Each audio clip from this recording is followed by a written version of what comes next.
Ken Ham has said something which has caused me to want to make a video.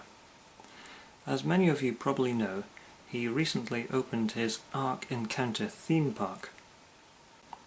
I could say a lot about how much modern technology was required to make a building which looks like Noah's Ark from one side, but for now I'd like to focus on something he said in a conversation he had with Bill Nye, whom he invited for a tour of the Ark about a month ago.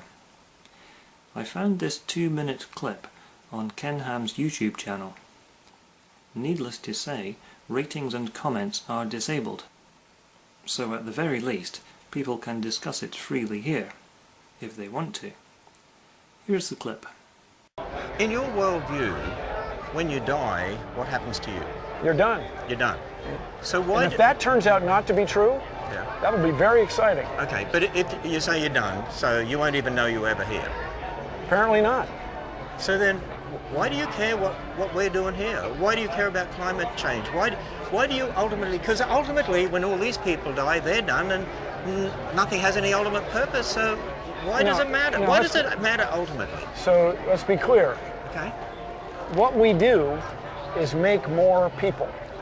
What organisms do is reproduce. But still, when they die, they're done. So why does it matter? So my claim. Why does it matter ultimately? My claim is that not only your size and shape, number of fingers, eye color, and so on, is a result of the main idea in all of biology, evolution. Not only is evolution the main idea in biology, but what you feel is also a result of evolution. But why does that matter if you're done when you die? I mean, why does it all matter? Everyone's done. They won't even know they're here. Why? You're asking fundamental existential questions. This is great, Mr. Ham. But why? The idea is to pass your genes on to the future. But they're going to die and be done too. So but they'll become. Maybe they'll achieve great things and inspire us. But maybe they'll find out what happened before the Big Bang. What does it matter? Maybe they'll determine whether or not the core of Jupiter is hydrogen acting like a metal, or if it's really metal. And why does that matter to them when they're done? Because maybe we will discover a new source of energy that will power the whole world based on this new physics. And why does that matter when they're done? Because what we do is live. The meaning of life is to live and pass your genes on. Okay, you live now, pass your genes on, and then you die, you're done. I still don't understand why. So why would you leave the world worse than you found it? I mean, that's my question. Why would you be obsessed with teaching people that humans are not causing climate change? Why would you take a book's word for it when you could discover the world for yourself? Actually, that's the mystery to humans me. did cause climate change because we sinned against a holy God, and now we live in a sin-cursed universe. So, while I agree with most of what Bill Nye said, I would like to examine the idea that because we die, nothing ultimately matters. If death is the end of our existence, then why be concerned about climate change, for example? I was born in Oslo, Norway, in 1975. My parents were in their 20s, and the world's population was 4 billion.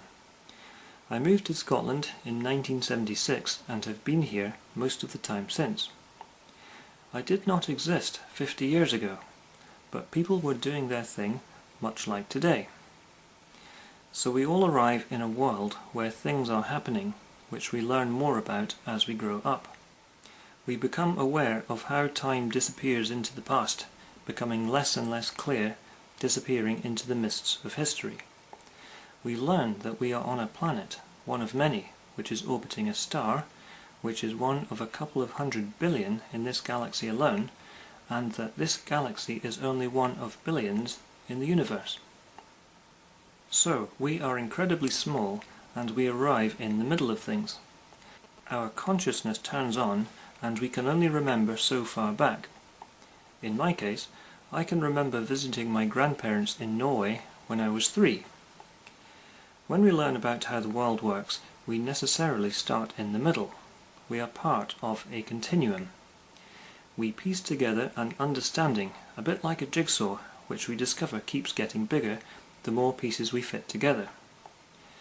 When we think ahead in time, we realize that we are going to die one day. It's one of the few things we can be certain will happen.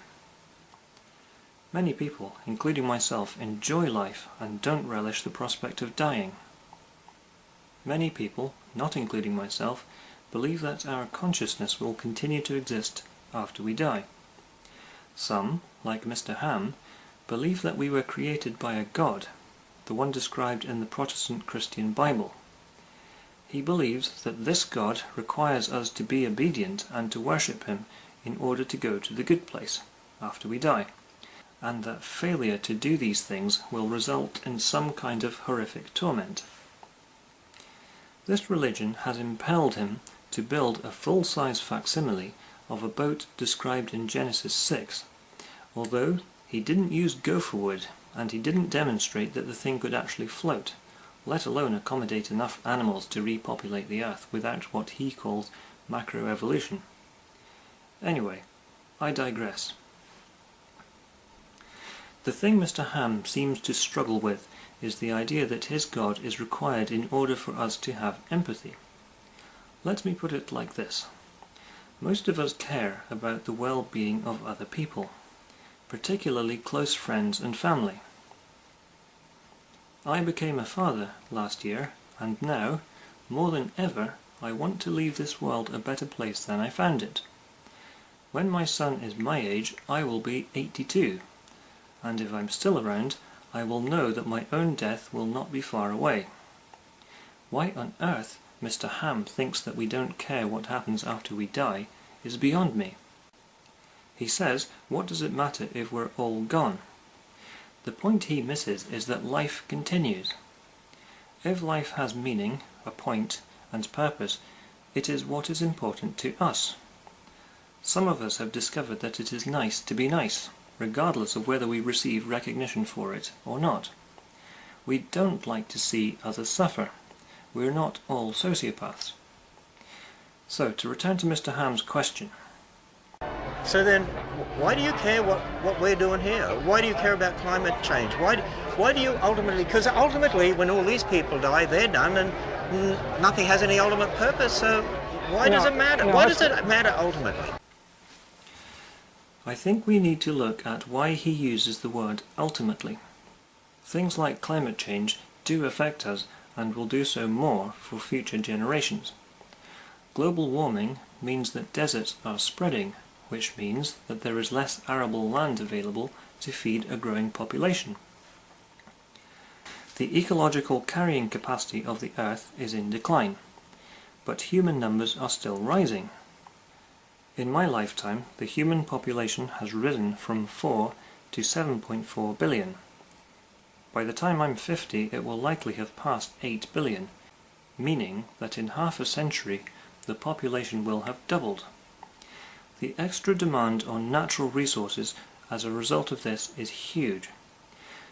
So if by ultimately we mean sometime in the far distant future when humanity no longer exists, then, in the grand scheme of things, it will not matter. However, we are human beings talking about the meaning of life with other human beings. From this perspective, what's going on here on Earth and alleviating suffering does matter. It matters to us, regardless of whether there is an afterlife or not.